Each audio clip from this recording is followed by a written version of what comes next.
മലയാളിയുടെ അടുക്കള ബജറ്റിനെ താളം തെറ്റിച്ച് വെളിച്ചെണ്ണ നാളികേര വില സർവകാല റെക്കോർഡിൽ. വെളിച്ചെണ്ണ ലിറ്ററിന് 400 രൂപയിലും നാളികേരം കിലോയ്ക്ക് 80 രൂപയിലും എത്തി.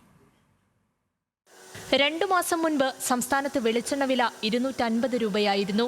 പൊടുന്നനെയാണ് വില കുതിച്ചുയർന്നത്. 1 കിലോ ചക്കിലാട്ടിയ വെളിച്ചെണ്ണയ്ക്ക് 390 രൂപ മുതൽ 400 രൂപ വരെ നൽകണം. വൻകിട കമ്പനികളാണ് ഇതിലധികം നേട്ടമുണ്ടാക്കുന്നത്. ഗുണമേന്മയുള്ള കൊപ്ര ലഭിക്കാത്തതാണ് പ്രധാന കാരണം.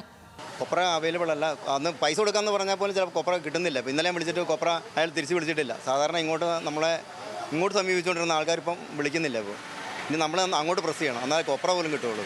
തേങ്ങയുടെ 2 കൊല്ലമായിട്ട് തേങ്ങ വിളവ് കുറവാണ്. ഇവിടെ നാട്ടിലാണെങ്കിലും മറ്റു അന്യ സംസ്ഥാനങ്ങളിലാണെങ്കിലും വിളവ് കുറവാണ്. അപ്പോൾ അതിൻ്റെ വിലയുണ്ട്. പിന്നെ കരിക്കായിട്ട് പോകുന്നുണ്ട് സംഭവം. അപ്പോൾ അവർക്ക് അത് കരിക്ക് വിൽക്കുന്ന, അപ്പോൾ ആ കരിക്കിൻ്റെയൊക്കെ റേഞ്ചിലേക്ക് തേങ്ങയുടെ വില ഇപ്പോൾ എത്തി തുടങ്ങി.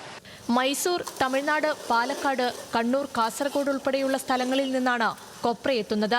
എന്നാൽ പകുതി ലോഡ് മാത്രമാണ് ഇപ്പോൾ എത്തുന്നതെന്ന് ചെറുകിട വ്യാപാരികൾ പറയുന്നു. കൊപ്ര തീർത്ത് കുറവാണ് വരുന്നത്. പെർസെൻറ്റേജ് കണക്കാണെങ്കിൽ ഒരു 50% പോലും ഇപ്പോൾ കിട്ടുന്നില്ല. 1000 കിലോയൊക്കെ വരുന്നിടത്ത് 250-300 കിലോ മാത്രമാണ് നമുക്ക് ആട്ടാൻ വേണ്ടി കിട്ടുന്നത്.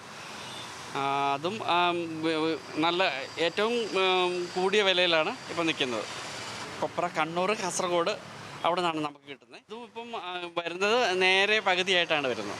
തേങ്ങ കിലോയ്ക്ക് 80 മുതൽ 85 രൂപ എത്തി. നാടൻ തേങ്ങ അന്യ സംസ്ഥാനങ്ങളിലേക്ക് കയറ്റുമതി ചെയ്യുന്നതാണ് വില വർദ്ധിക്കാൻ പ്രധാന കാരണം. തമിഴ്നാട്ടിൽ നിന്നെത്തുന്ന ഗുണമേന്മ കുറഞ്ഞ തേങ്ങയ്ക്ക് വിപണിയും കുറവെന്ന് വ്യാപാരികൾ പറയുന്നു. വെളിച്ചെണ്ണയ്ക്കും തേങ്ങയ്ക്കും വില കുതിക്കുമ്പോഴും വേണ്ടത്ര വരുമാനം ലഭിക്കുന്നില്ലെന്നാണ് കർഷകർ പറയുന്നത്. കർഷകന് വലിയ മെച്ചമൊന്നുമില്ല. വിളവും കുറവാണ്. അതനുസരിച്ച് വളത്തിൻ്റെയും കൂലിയെല്ലാം കൂടി.